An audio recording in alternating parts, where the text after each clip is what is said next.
Ah, les samedis.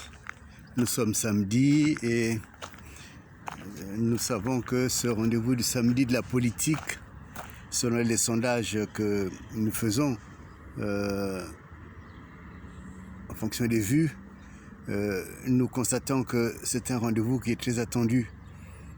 Et figurez-vous, moi aussi je l'attends parce que c'est une occasion d'échanger avec vous, de pouvoir approfondir des points, mais peut-être aussi de respirer ensemble, de nous tenir la main pour concrétiser ce que nous faisons, ce que nous voulons. Et vous constatez que chaque fois, nous travaillons non pas dans le vide, non pas dans les théories, non pas dans quoi que ce soit, mais uniquement dans le creux de l'homme, dans la vérité de l'homme. Nous voulons que l'homme congolais ne soit plus le même. Nous voulons plus que l'homme, la femme et l'enfant du Congo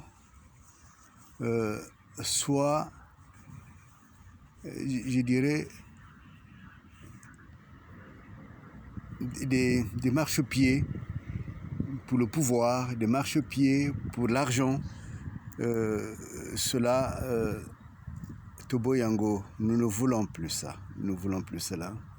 Parce que l'homme est créé à l'image de Dieu, partout dans le monde, partout sur la terre, mais plus particulièrement au Congo, à la fois parce que c'est un peuple qui souffre beaucoup, mais en même temps parce que c'est une terre bénie, c'est une terre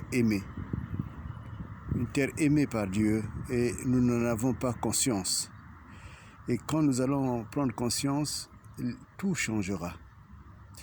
Et ce que je peux dire en fonction des échanges que j'ai eus, parce que j'en ai de plus en plus, et nos équipes sont en train de travailler pour que nous puissions avoir une sorte de lien direct, ou par Zoom, ou par tout autre moyen que nous donne de connaître la technologie, et nous puissions échanger ensemble. Et donc, ce que j'ai pu constater, c'est que, en fait, il suffisait vraiment d'une parole sûre pour que des Congolaises et des Congolais se lèvent. Les personnes étaient terrifiées, mais je sens de plus en plus et partout une volonté de se mettre debout. Et ce qui m'étonne beaucoup, c'est qu'au fond, les Congolaises et les Congolais avec qui je discute, c'est même pas qu'ils ont des projets, mais ils ont déjà des entreprises, ils ont déjà des moyens de production de la prospérité. Prenons par exemple le cas de ce frère d'une région de France qui est déjà électricien, a déjà travaillé, a eu déjà des marchés, et qui voudrait se préparer à lancer une entreprise dans laquelle il y aurait un autre compatriote qui est charpentier. Et je lui ai parlé d'un autre compatriote aussi qui est, lui, peintre. Donc vous voyez bien que il suffit qu'il y ait un autre compatriote qui soit dans les corps du métier, le corps les murs, la fabrication de la maison. Eh bien, c'est déjà une entreprise riche qui est là, mais disponible, toute prête à démarrer. Et vous imaginez bien que s'il y a un chantier une maison ou 3 maisons qui sont rachetées et revendues, eh bien, en peu de temps, ces hommes vont devenir millionnaires. Et s'ils sont millionnaires, qui que ce soit qui viendra, comme on dit en la chichila, qui viendra leur dire, voilà, moi, fais-moi telle chose, fais tel travail, va vendre ton frère, parce que je vais te donner 100 000, il va rironner, parce qu'il a des moyens. ils ont des moyens. Et c'est valable aussi pour ces personnes dont j'ai parlé la semaine passée, qui font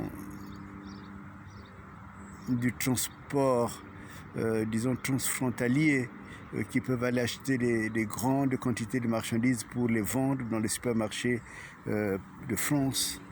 Et ben, ce sont des Congolais qui sont dedans.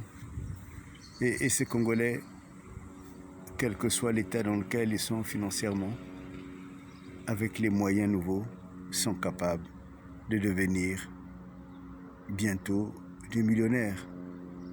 Donc, vous voyez, la politique, nous la faisons pour l'homme.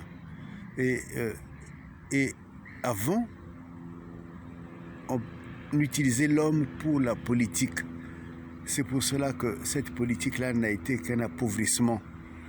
Mais je dirais vraiment une véritable destruction de la valeur de l'homme. C'est pour ça qu'on a tué les hommes sans se faire de soucis. C'est pour cela que tous ces groupes qui sont là pour détruire, pour ruiner l'individu, n'ont pas hésité à ruiner le Congo. Mais on voit bien qu'en peu de temps,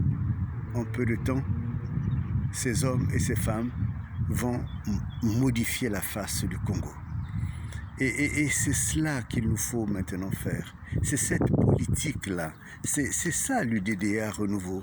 Et déjà, je reçois beaucoup de communications des personnes qui ont commencé à créer les MICAL. Et les MICAL, ce n'est pas seulement un renvoi à l'histoire, et c'est aussi une manière de réactualiser l'histoire. Les MICAL sont là pour donner à la mutualité, à la mutualisation des forces, à la mutualisation des moyens, une réalité politique. Et c'est cette réalité-là pour laquelle nous travaillons.